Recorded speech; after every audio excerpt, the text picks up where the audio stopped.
Alors maintenant, il ne nous reste plus qu'à faire la coupe de notre barbe. Donc je rappelle, la barbe se trouve sur la face sur le dévers de la panne ici, comme la coupe à plomb, et c'est l'intersection donc de cette face-là avec le dessous d'arrêtier que j'ai matérialisé ici par une surface opaque.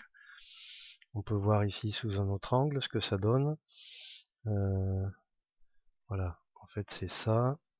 Vous voyez ici, je vais le mettre en transparence. Voilà ce que ça donne. C'est bien le dessous de l'arrêtier ici qui vient croiser la face de la panne. Et ça nous donne donc l'angle de notre barbe. Alors pour ça, eh bien voilà, il faut rechercher les plans d'intersection correspondant à ça. Ici, on voit le dessous d'arrêtier que j'ai matérialisé. Et ici, c'est notre dévers de panne, le même que j'avais fait pour faire la coupe à plomb tout à l'heure. Sauf que je l'ai prolongé au sol et en pied à venir croiser le dessous d'arrêtier pour vous montrer en fait ce qu'il faut chercher. Et donc ce qu'on cherche, c'est cet angle ici, l'angle de coupe de notre dévers de panne sous l'arrêtier. Et ça, donc, on le voit ici, c'est en rouge. Je vous l'ai fait ici. Voilà. Je l'ai fait une fois à l'axe et une fois au-dessus de panne. Donc ça, c'est l'angle théorique qu'on peut utiliser aussi bien. Mais ici, je l'ai fait au lati et au-dessus de panne pour qu'on puisse bien voir la sauterelle qui est bien à l'angle de la panne. Donc pour ça, eh bien, on fait, voilà, ici vue en plan avec les deux plans à déterminer et ici les coupes qui n'ont pas encore été rabattues. Et voilà, maintenant voilà ce que ça donne avec en rouge ici la 3D, en jaune c'est ce qui est rabattu, ce qu'on trace sur les purs.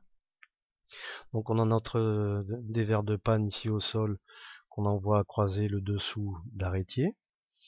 Ici notre rabattement de panne qui en fait est déjà tracé parce qu'on l'avait fait pour la coupe à plomb. Ensuite, eh bien, pour déterminer le point d'intersection des deux, ici c'est tout simple, c'est le dessous d'arrêtier qui vient croiser le lati, puisque je travaille au lati. Le lati c'est la sablière, donc ce point d'intersection je le renvoie parallèle à l'axe de l'arrêtier ici, à venir croiser le lati de la panne, mon point de référence. Ici, le lati de panne, on voit en rouge, ici on voit bien qu'on correspond au même point. Je le renvoie d'équerre, ça me donne le point de départ de ma barbe, et je l'aligne avec la rencontre du dévers de panne le dévers de pas de la panne et le dévers de pas du dessous d'arrêtier. Et ça, aligné, ça me donne donc l'angle de ma coupe. Ici, voilà ce que ça donne avec une fois terminé. Ici, maintenant, voilà toutes les coupes. Coupe alignement, coupe à plomb, coupe de barbe.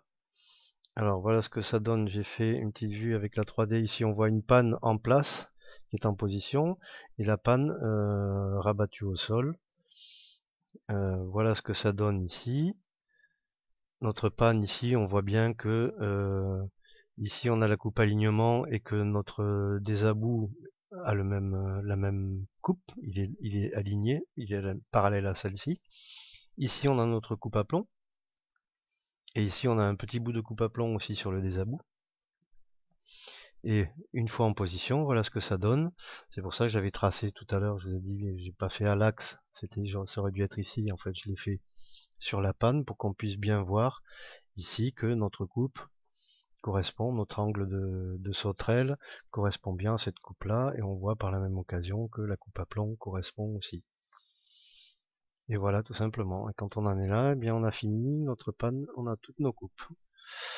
Voilà, à bientôt pour un prochain cours sur apprendre la charpente.blogspot.com.